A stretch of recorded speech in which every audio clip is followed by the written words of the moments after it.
The Mexican government is suing major US gun manufacturers over the flow of these weapons going south of the border and leading to violence in the country of Mexico.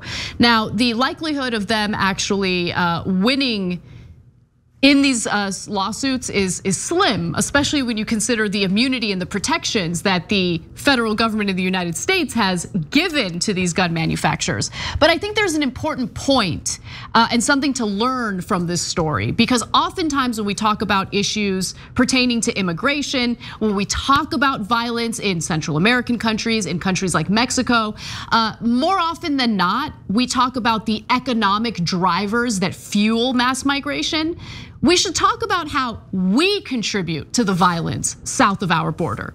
So Mexico announced that it is seeking at least $10 billion in compensation from 11 major US gun manufacturers for the havoc the guns have wrought south of the border. The lawsuit alleges America's gun makers know their products are being trafficked to Mexico and are expressly marketing their weapons to Mexican criminal gangs, designing guns to be easily modified to fire automatically and be readily transferable on the criminal market in Mexico. The Mexican government brings this attention to put an end to the massive damage that the defendants caused by actively facilitating the unlawful trafficking of their guns to drug cartels and other criminals in Mexico, the lawsuit said. And just to give you a quick stat, to give you a sense of how severe this problem is. And as Americans, we should know how severe the problem is. I mean, we experienced the gun violence firsthand. The government estimates that 70% of the weapons trafficked to Mexico come from the United States, and that's according to Mexico's Foreign Affairs Ministry, and that in 2019 alone, at least 17,000 homicides were linked to these trafficked weapons. Yeah. And so I think that it's important to know the reality of how America and our gun manufacturers contribute to the violence south of our border. But I also want to be clear, we can't even get justice for gun violence victims in the United States. You think that the US government or our legal system is somehow going to compensate or take care of the victims of gun violence in Mexico? Well, but the only chance would be the legal system. Our politicians would never, ever, ever do it. They, like Anna said, I mean, they murdered dozens of kids in a school, and I'm not even talking about Columbine, and I'm not talking about Florida. I'm talking about Connecticut, but all of them.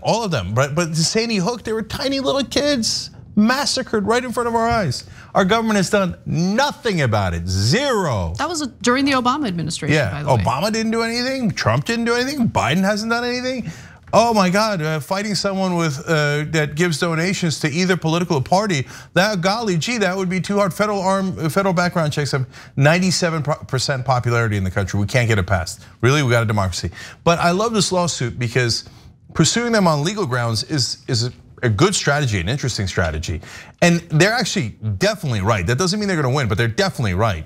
Because certain products have byproducts and they should pay for those costs. So one cost of, for example, the oil companies is climate change.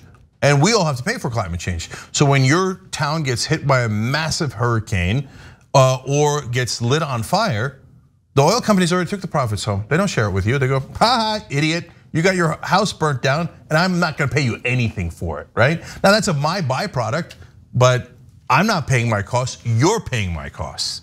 And now Mexico is saying to the gun manufacturers, we're tired of paying your costs. And so here, let me give you some stats. So 70% of the weapons in Mexico come from the US, and there's a reason for that, I'll get to that in a second. There's been at least 17,000 homicides using those weapons. 17,000 people murdered. That's a giant cost to the government of Mexico. In 2019 alone. Yes, and then when they do the math on it, the traffic guns cost them about 1.7 to 2% of their gross domestic product. That is a stunning number. That's a giant number, okay? And it's real, those are real costs. And so now in America, why did we have 70% of the guns in Mexico come from America? How did that happen, right? Well, it happened because we passed certain laws here. We said, or we didn't pass certain laws. people said, hey, why don't we stop cop killer bullets? They're literally designed only to kill law enforcement.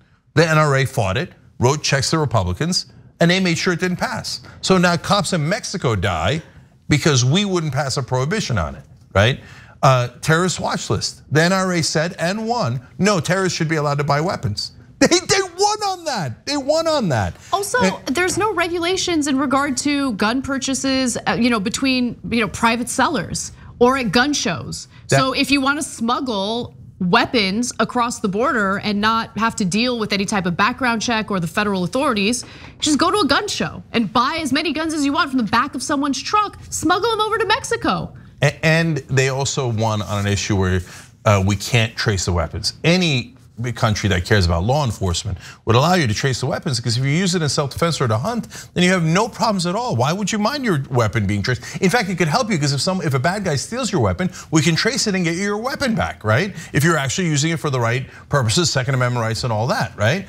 But if you're a gun manufacturer, you hate the idea of your guns being traced, because then we find out that you're actually funneling them to criminals. So you know why? Criminals buy lots of guns. Gangs in Mexico and drug cartels buy tons and tons of guns. Finally, guys, their business. Do you really think they're voluntarily giving up massive profits because they're going, well, what if it went to drug cartels in Mexico? I mean, how could we sleep with it, with that on our conscience? But your guns kill tons of people here in America anyway, whether they're going to cartels or not. They're like, oh yeah, good point. Make sure you sell it to anyone. Make the money, make the money, make the money. If you think anything else, you are hopelessly naive. Of course they're gonna try to maximize profit, which means of course they're gonna try to sell it to the drug cartels through middlemen. And of course you don't want your weapons traced. So if you're the government of Mexico, you know that that's happening, and you will no, I can show that you know, just like that law firms here in America did with OxyContin. They showed that the distributors absolutely positively had to know and did know that it was being used to sell illegally, and they kept selling it anyway for profit, and they made tons of profit. Yeah. So since the gun manufacturers know that their guns are being distributed to drug cartels, yes, they're definitely responsible, should be held accountable, and should pay the Mexican government, and by the way, our governments.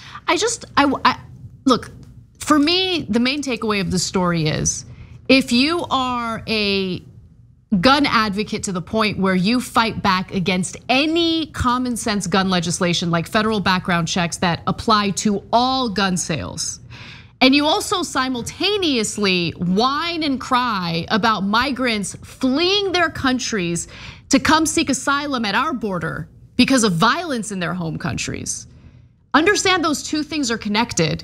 And you don't get to eat your cake and eat it. Like, you don't get to have your cake and eat it too. That's the thing.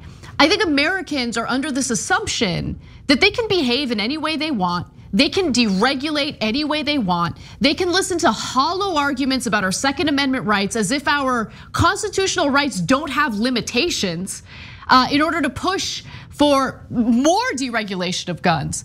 And then they turn around and they're just like, well, why are there so many migrants coming to the border? It's your behavior. It's what you advocate for.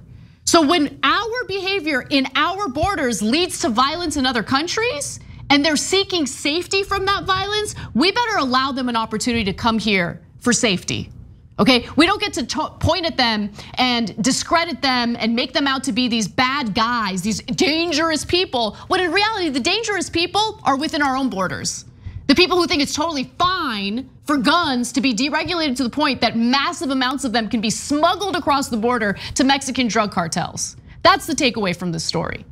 Actions have consequences. Thanks for watching The Young Turks, really appreciate it. Another way to show support is through YouTube memberships. You'll get to interact with us more. There's live chat emojis, badges. You've got emojis of me, Anna, John, JR. So those are super fun. But you also get playback of our exclusive member-only shows and specials right after they air. So all of that, all you gotta do is click that join button right underneath the video. Thank you.